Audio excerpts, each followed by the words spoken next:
मेरी वजह से आप लोगों को इतनी परेशानी हुई, हो सके तो मुझे माफ कर दीजिएगा। अब आगे से और कोई परेशानी नहीं होगी आप लोगों को।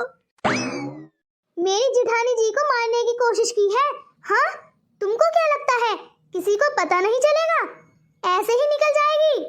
आप समझने की कोशिश क्यों नहीं कर रहे हैं? माँ, आप तो समझिए, आपकी बहू ऐसा कर सकती है क्या? मेरी बीबी से जो कुछ भी हुआ था वो गलती से हुआ था। उसने गलती से वो आपको दवाई दे दी थी ना। आप बताओ, क्या बबीता आपको जानबूझकर मारने की कोशिश कर सकती है? नहीं ना माँ। हाँ, ये नहीं कर सकती ऐसा। वाह छोटू वाह, अब तू अपनी बीबी को बचाने के लिए हम पर इल्जाम लगाएगा, अपने परिवार पर। अरे वाह वाह, 2 दिन शादी को हुए नहीं है, अपनी बीबी का पाठ लेने लगा।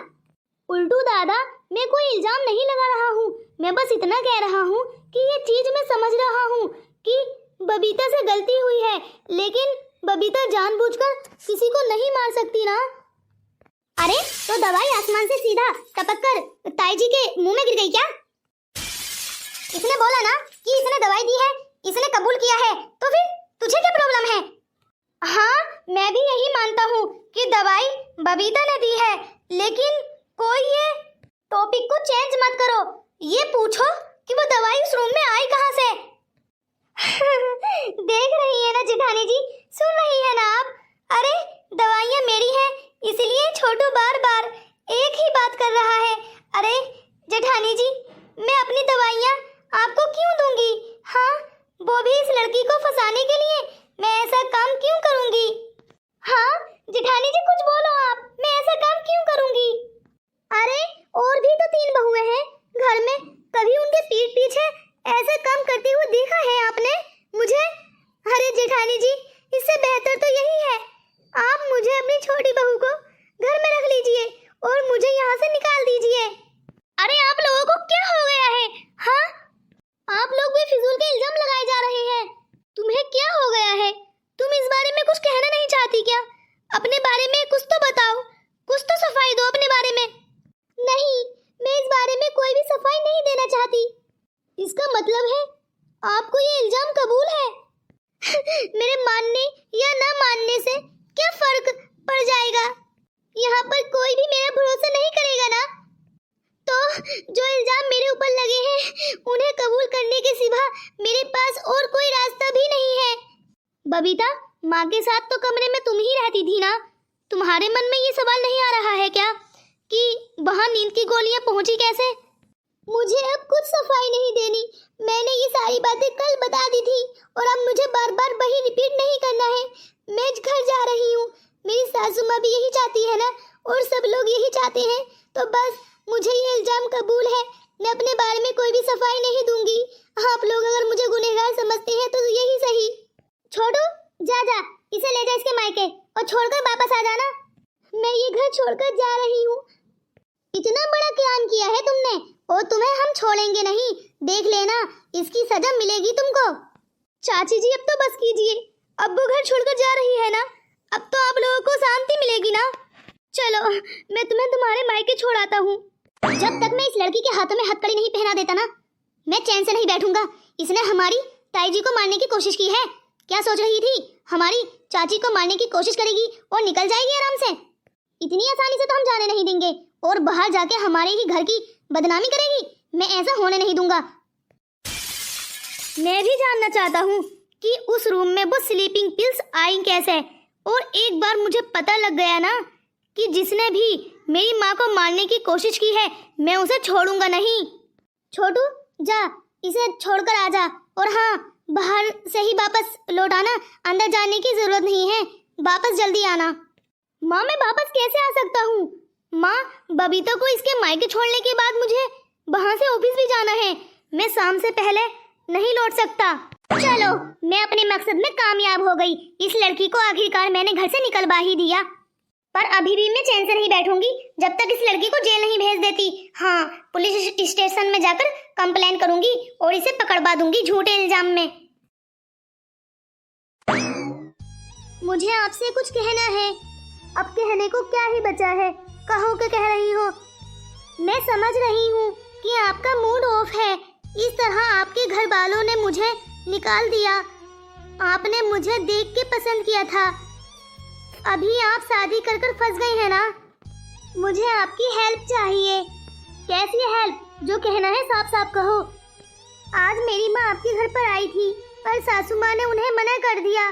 पर मैं चाहती हूँ कि आप और मैं एक साथ जाकर माँ की बात का मान रखें। माँ ने मेरी शादी के बाद एक घर पर पूजा रखी है। जब माँ आपके घर पर आई थी तब मुझे ये पता नहीं था कि मुझे आज ही घर भेज दिया जाएगा, यानी घर से निकाल दिया जाएगा। अब अगर ऐसे हम दोनों मेरे मायके जाएंगे तो सब यही सोचेंगे कि हम दोनों पूजा के लिए आए हैं। माँ ने भी पूजा के लिए अपनी तैयारियां कर ली होंगी सारी।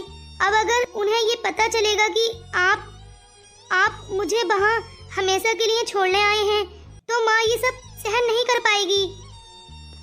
मेरा यकीन करो, मैं माँ को शाम तक सब सच सच बता दूंगी। बस मुझे थोड़ा सा मौका दे दीजिए। पर बड़े पापा बड़ी माँ को भी पता चला तो वो भी माँ को ताने दे दे के परेशान कर देंगे।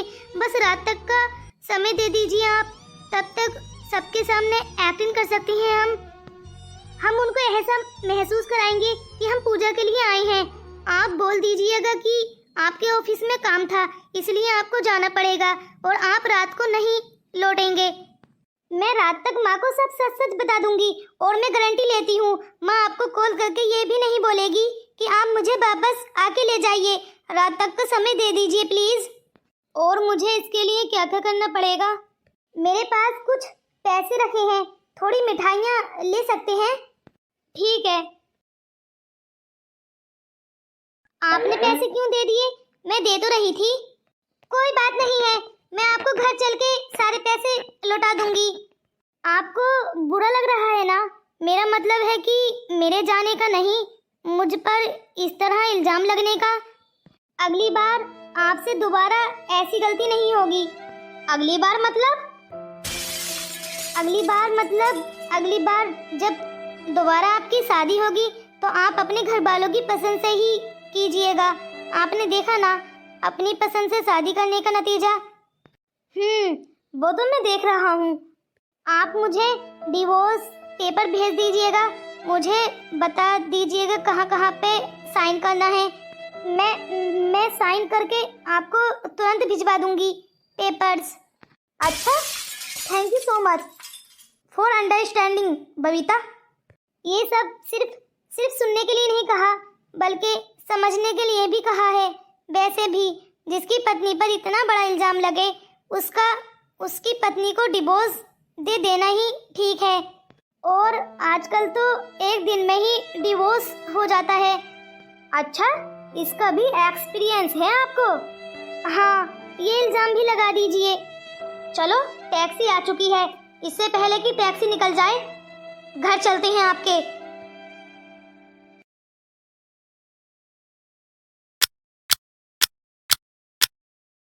चलो, लो आ गया तुम्हारा घर और मैंने तुम्हारा सामान तुम्हारे घर के नौकरों को दे दिया है।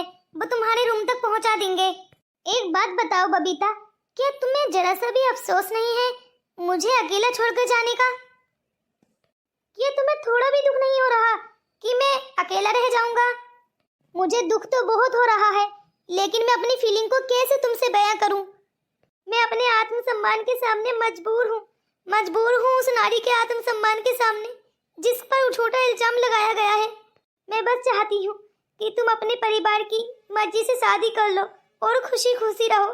शायद मुझ में ही कोई कमी रही होगी, तभी तो मुझे तुमसे अलग होना पड़ रहा है।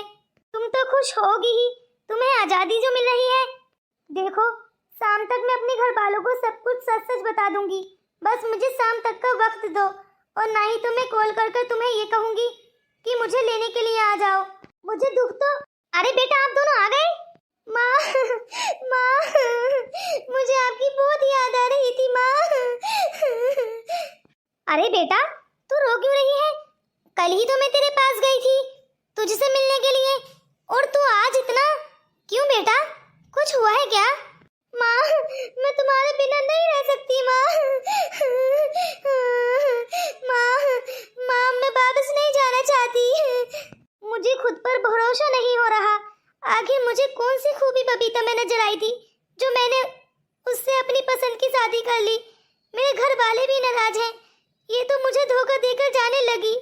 मुझे यकीन नहीं हो रहा, ये मुझे धोखा कैसे दे सकती है। अरे बेटा, तो इतनी परेशान क्यों हो रही है? हर लड़की को एक न एक दिन अपनी माँ को छोड़कर तो जाना ही होता है। माँ आपको तो मालूम ही है, आप मेरे लिए जी रहे हो और मैं आपके लिए। मुझे मालूम नहीं था ये इतना इग्नोर कर देगी, पर गलती भी तो मेरे घर वालों की है ना। इतना बड़ा इल्जाम लगाकर घर से निकाल दिया है बबीता को। वो आखिर गुस्सा किसे दिखाए? मुझ पर ही तो निकालेगी ना, पर मैं ये सब होने नहीं दूंगा। अरे जमाई बाबू, आप क्या सोच रहे हो? वो माँ जी, मैं कुछ भी नहीं सोच रहा। मैं यही सोच रहा था कि आप जल्द से जल्द पूजा की तैयारी कीजिए, मुझे जल्द ही घर निकलना होगा। माँ, इन्हें घर नहीं जाना, ये ऑफिस के लिए जाना चाहते हैं। अरे ये क्या बात हुई? तो इन्हें ऑफिस भेजना चाहती है और जमाई बाबू घर जाना चाहते हैं। आखिर क्या बात है? कुछ हुआ है क्या? अरे नहीं नहीं माँ जी, कुछ भी नहीं हुआ है। मेरे ऑफिस में बहुत ज्यादा अर्जेंट काम है ना, बस इसीलिए, बस यही। अच्छा बेटा, लेकिन हम तुम्हें बिना खाना खिलाए तो भेज नहीं सकते। और नहीं तो क्या। हाँ, पहली बार जमाई बाबू हमारे घर आए हैं, हम ऐसा कैसे भेज सकते हैं? क्यों रे बबीता, ठीक है तू? हाँ भाभी, मैं ठीक हूँ। आप बताइए, आप कैसे हो? मुझे आपकी भी बहुत ज्यादा याद आई। देखो, आपको तो हम बिना खाना खिलाए भेज नहीं सकते। अगर कुछ प्रॉब्लम है तो अभी बता दो। अरे नहीं नहीं, खाने की क्या जरूरत है? मुझे बहुत ज्यादा ऑफिस में अर्जेंट काम है, बस इसीलिए जाना चाहता हूँ। और रात भी काफी हो गई है, जाना तो मुझे पड़ेगा ही। अरे बेटा देखो तो कितनी ज्यादा रात हो गई है, हम तुम्हें अब नहीं भेज सकते। और लगता है बाहर बरसात भी होने लगी है बिन मौसम। बरसात भी यही चाहती है कि तुम आज हमारे घर ही रुक जाओ। अगर ये यहाँ रुके तो सासू माँ तो और ज्यादा गुस्सा करेंगी और उनके परिवार वाले पता नहीं और क्या क्या इल्जाम लगाएंगे मेरे ऊपर। बोलेंगे कि बहू ने ही रोक लिया होगा। शायद भलाई इसी में है कि ये अपने घर वापस ही चले जाएं और मैं रात तक माँ को सब कुछ बता दूंगी। चाहे माँ, लगता है ताई और ताऊ जी घर पर नहीं है, तभी तो इतनी शांति है। अकेले भाभी जी ही हैं, वरना आकर मेरे सर पर खड़े हो जाते और बोलते क्यों वापस आइए। उन्हें तो मेरा यहाँ आना जाना भी अच्छा नहीं लगता। अच्छा, आपके घर वाले और कहाँ हैं? अरे बेटा, वो मेरी जेठानी जी है ना, वो अपने मायके गई हैं। उनकी भाई की तबीयत थोड़ी सही नहीं थी इसीलिए, और जेठ जी भी वहीं चले गए हैं। अच्छा, तभी तो घर में इतनी शांति है। आप बस पूजा की तैयारी कीजिए और मुझे घर निकलना है। अरे बेटा, कुछ हुआ है क्या? जमाई जी बार बार घर जाने का बोल रहे हैं, भला ऐसा कोई करता है क्या? आज पहली बार आए हैं, उन्हें रोक लेना आज। माँ देखो, मैं ऐसे रोकती हुई अच्छी थोड़ी ना लगूंगी। अगर आपको अपने जमाई को रोकना है तो आप ही कह दीजिए ना। अच्छा बेटा चलो, पूजा का टाइम निकला जा रहा है, पहले हम पूजा कर लेते हैं, फिर उसके बाद देखते हैं। वैसे ही बबीता आपके घर में सही से रह तो रही है ना? कोई लड़ाई झगड़ा, घर गृहस्थी सही से संभाल रही है ना? जी जी बिल्कुल। अरे घर गृहस्थी इससे बेहतर तो कोई संभाल ही नहीं सकता। मेरी 3 भाभियां और हैं बड़ी बबीता से। वो बोल रही थी, बबीता जब से हमारे घर में आई है लगता है सारे मसले ही हल हो गए हैं। मसले हल नहीं हो गए, मसले और ज्यादा उलझ गए हैं। मैं जितना भी संभालने की कोशिश कर लूं, उल्टा मुझ पर ही आकर अटक जाते हैं। अच्छा, तो आप दोनों तो अभी जाने ही वाले हो ना? तो मैं एक काम करती हूँ, खाने की तैयारी करती हूँ। हाँ हाँ बिल्कुल। उदास क्यों खड़ी हो? मैं आपको थोड़ी ना लेकर जाऊंगा, आप तो यहीं रहोगे अपनी माँ के साथ। आपको आजादी जो मिल गई है मुझसे। हाँ, मैं खाना खाकर निकल जाऊंगा, तुम टेंशन बिल्कुल भी मत करना। और वापस तो मैं बिल्कुल लौट कर ही नहीं आऊंगा, देख लेना। और क्या बोला था तुमने? तलाक के पेपर्स तैयार करा लेना। वो तो मैं कल ही करा लूंगा, देख लेना। कल पोस्टमैन के द्वारा सारे पेपर भिजवा दूंगा। तुम्हारे घर को नहीं तो अपने किसी सदस्य को आने दूंगा और नहीं तुम्हें बुलाऊंगा, देख लेना। मैं तुम्हें बिल्कुल भूल जाऊंगा। तुम्हें तलाक लेने में बहुत ज्यादा एक्सपीरियंस है ना? कल को साइन कर देना और रहना खुशी खुशी और आजादी अपनी माँ के साथ जिंदगी भर लड़ते झगड़ते। मेरा कहने का वो मतलब नहीं है, तुम गलत समझ रहे हो। मैं कैसे समझाऊं आपको? मैं आपको कैसे भूलूंगी ये तो मैं नहीं जानती, पर मैं आपसे ऐसा बोल भी तो नहीं सकती। आप भी नहीं चाहते कि मैं आपसे दूर हो जाऊं, पर आपके घर वाले तो यही चाहते हैं ना। जब तक आपके घर वाले राजी नहीं होंगे तब तक मैं वहां चैन की जिंदगी कैसे गुजार सकती हूँ?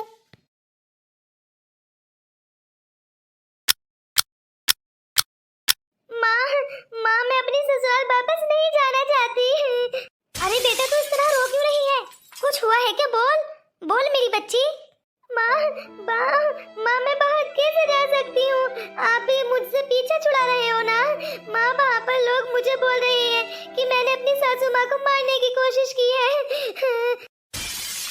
माँ आपको लगता है कि मैं ऐसा कर सकती हूँ?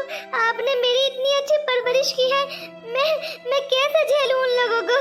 इतना बड़ा इल्जाम लगाया है, मैं वहाँ कैसे जा सकती हूँ वापस? जहाँ मेरी आत्मसम्मान की इज्जत ना हो, मैं वहाँ जाना गवारा भी नहीं समझती माँ। और आप हो कि मुझे वापस भेजने की तैयारी कर रही हो। बस बहुत हुआ। हाँ, तेरी शादी किस लिए कराई थी मैंने? कि तू वहाँ चैन से रहे, सुकून की जिंदगी गुजारे। क्या तू चाहती है कि तू यहाँ मेरे साथ नौकर बनकर रहे? मैं नहीं चाहती बेटा, मैं नहीं चाहती तू यहाँ नौकर बनकर रहे। पर माँ आप कैसे मुझे वहाँ वापस भेज सकती हो जहाँ पर मेरी इज्जत ही ना हो? वहाँ पर लोग सब मुझे इतना बुरा बोल रहे हैं कि मैंने अपनी सासू माँ को मारने की कोशिश की है। नहीं, कुछ भी हो जाए तुझे वापस जाना ही होगा। मैं नहीं चाहती कि तू यहाँ पर नौकर बनकर रहे बेटा। वो लोग तुझे कुछ भी बोले, तुझे सब सुनना पड़ेगा, क्योंकि गलती तेरी ही होगी बेटा। क्या मालूम तूने गलती से खिला दी हो? हाँ माँ, खिलाई तो मैंने ही थी सारी गोलियां, पर मुझे ये मालूम नहीं था कि ये स्लीपिंग पिल्स हैं। वहाँ पर किसने रखी मुझे तो ये भी नहीं मालूम माँ। जैसे मैं रोजाना वहाँ से उठाकर सासू माँ को गोलियां खिलाती थी, वैसे ही मैंने उस दिन खिलाई थी। फिर पता नहीं अचानक गोलियां कैसे चेंज हो गई। बेटा मुझे मालूम है तूने ये जानबूझकर नहीं किया होगा, लेकिन बेटा मैं तुझे इस घर में नहीं रख सकती। बेटा मैं तो खुद 2-2 रोटियों के लिए तरसती रहती हूँ, इतना काम करती हूँ घर का, तब जाकर मुझको खाना मिलता है। और तू भी अगर मेरे साथ रहेगी तो मुझे पता नहीं क्या क्या झेलना पड़ेगा। क्या तू चाहती है बेटा कि मैं तेरे साथ ऐसे ही बेदर्दी की मौत मर जाऊं? हाँ, तू चाहती है तेरी माँ मर जाए? हाँ, तो बेटा अगर तू ये नहीं चाहती ना तो तुझे अपने ससुराल वापस जाना ही होगा। माँ पर मैं कैसे जा सकती हूँ? माँ उन लोगों ने मुझे जबरन घर से निकाला है, मैं फिर वापस कैसे जा सकती हूँ? किस मुंह से वापस जाऊँ माँ? आप ही बोलो। बेटा मुझे नहीं मालूम, तू चाहे तो उनके पैर पकड़ या उनके जाकर कदमों में गिर जा, चाहे माफी मांग, कुछ भी कर बेटा, लेकिन तुझे यहाँ से जाना ही होगा। पर माँ आप कैसे बोल सकते हो? मुझे यकीन नहीं आ रहा कि मेरे सामने मेरी माँ खड़ी है। एक माँ अपनी बच्ची को ऐसा कैसे बोल सकती है? माँ आप ही हो ना? मुझे यकीन नहीं आ रहा कि मेरे सामने मेरी माँ खड़ी है। हाँ, मैं सच बोल रही हूँ माँ। क्या आप मेरा साथ नहीं दोगे? अगर एक माँ अपनी बेटी का साथ नहीं देगी तो उसकी बेटी कैसे सच के साथ खड़ी रहेगी? और माँ आपने ही तो सिखाया है हमेशा सच का साथ दो। माँ मैं खुद पर भरोसा करती हूँ, मैं अपने आत्मसम्मान के लिए लड़ूंगी माँ। मैं वहाँ वापस नहीं जा सकती। तुझे तो जाना पड़ेगा बेटा। तेरी ताईजी और तेरे ताऊजी आएंगे ना और तुझे यहाँ पर पाएंगे तो वो बहुत ज्यादा गुस्सा करेंगे। तुझे मालूम तो है ना कि तेरी शादी कितनी जल्दबाजी में हुई है बेटा, और तू फिर ये सब कुछ जानने के बावजूद भी ऐसे काम कर रही है। वो तुझे कितना सताते थे, तुझे टाइम पर पैसे भी नहीं देते थे तेरी कॉलेज फीस के लिए, और तू यहाँ इन लोगों के साथ वापस रहना चाहती है। इतनी मुश्किल झेलने के बाद तो मैंने तुझे इन लोगों से अलग किया है, तेरी शादी कराई बेटा। माँ ये सब कुछ जानती हूँ मैं, लेकिन माँ आप मेरे दिल पर हाथ रख कर देखिए, मेरा मन बिल्कुल भी नहीं कह रहा कि मैं वहाँ पर वापस जाऊँ।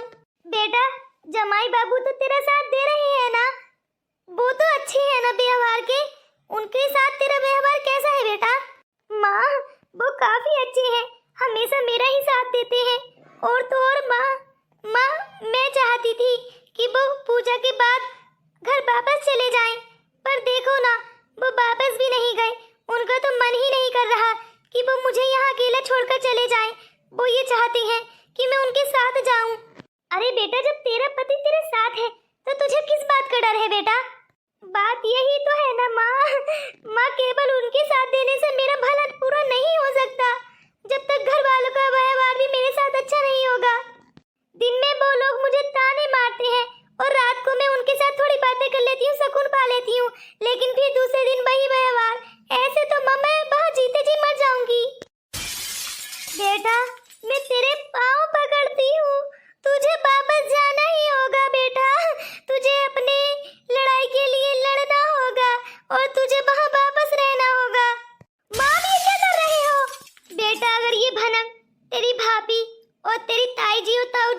गई ना, वो मुझे जीते जी मार देंगे ताने दे देकर।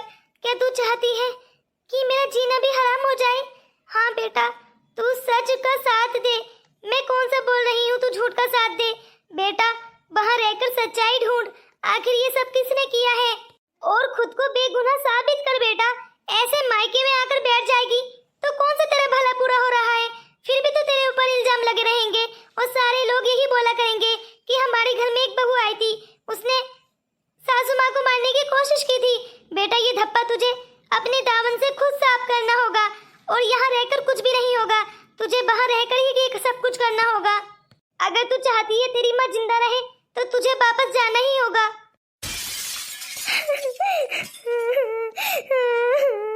मैंने तो ये सोचा भी नहीं था कि मेरे साथ ये सब कुछ होगा। ना ही तो मायके वाले मेरा साथ दे रहे हैं और ना ही ससुराल वाले। मैं कहाँ जाऊँ? कोई तो मेरा साथ दो प्लीज, प्लीज मेरा कोई तो साथ दो। मैंने ये सब कुछ नहीं किया है। मन तो करता है कि मैं मर ही जाऊँ।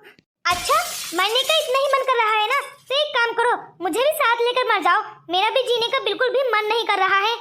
तुम्हारी माँ ने तो बोला था कि तुम बबीता को घर के बाहर ही छोड़कर वापस आ जाना, फिर क्यों आए हो और अब तक वापस क्यों नहीं गए?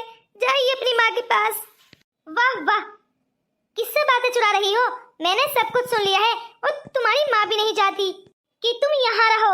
अरे भला कौन माँ चाहेगी कि उसकी बेटी ब्याह के बाद अपने मायके में रहे?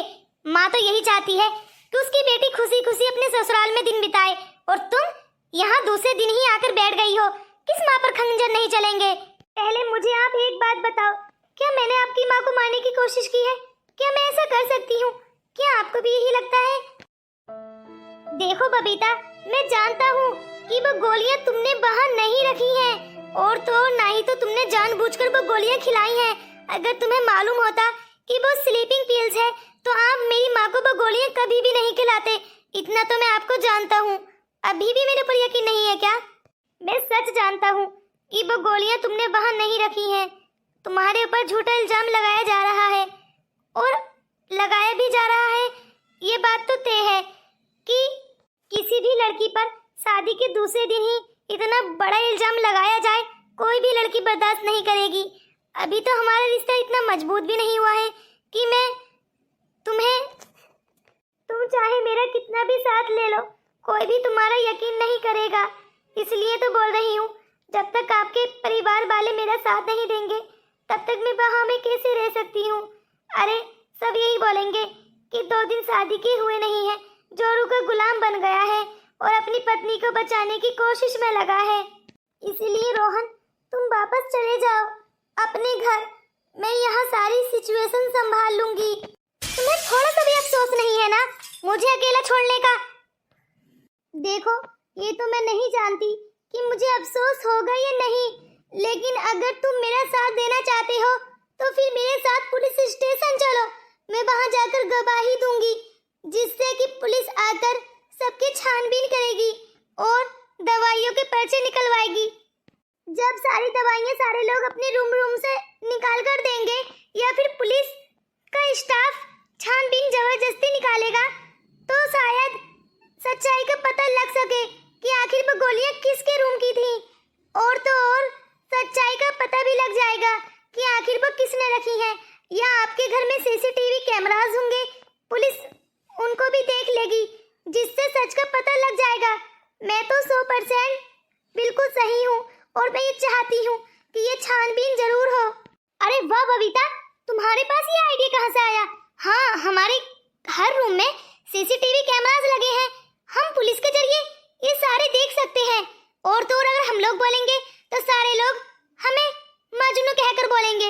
इसलिए हम एक काम करते हैं, पुलिस को इन्फॉर्म कर देते हैं, और तो और जब पुलिस पहुंचेगी तो जिसने ये काम किया होगा वो हड़बड़ाहट में कुछ ना कुछ गलती तो जरूर करेगा, और इसके जरिए सारा सच सामने आ जाएगा। तुम्हें मालूम है, जब मैं बेगुनाह साबित होंगी तब मैं चैन की नींद सो पाऊंगी, और तो और चैन की जिंदगी वहाँ जी पाऊंगी। लेकिन ऐसे गुनहगार बनकर तो मैं वहाँ पर नहीं रह सकती। इसलिए तुम अगर मेरा साथ दोगे तो मैं तुम्हारा जिंदगी भर साथ दूंगी।